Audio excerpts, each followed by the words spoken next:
即係 connection，prioritize connection over desire，就算有 desire 都好，都要開始。咁我覺得，因為如果我唔 accept 自己有 desire 嘅話，其實都好難去同人 connect，因為人哋都有朋友，人哋都有 desire，我自己都有 desire。啱啱講得相處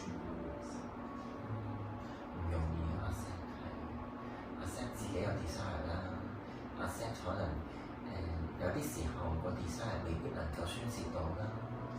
頭先你分享你同你嘅partner 嘅 sex， 可能未必大家都滿足到。咁我哋都 accept 埋呢部分。咁喺未必能夠滿足到嘅時候，可能自己都會有一個空虛，又或者覺得愧疚 frustration， 又或者係會唔會有 lonely， cannot satisfy others， 唔知道，可能有好多唔同嘅呢啲嘅情緒。咁我哋都係要 accept 埋呢一紮全部由自己生起嘅呢啲嘅情緒，其實唔容易㗎。但係呢啲情緒都可以繼續喺我哋身體裏邊慢慢讓佢流動，慢慢流走，然之後同我哋身體慢慢整合。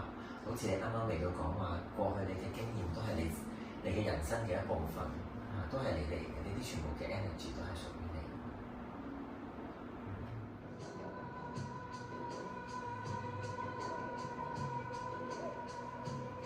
非常好。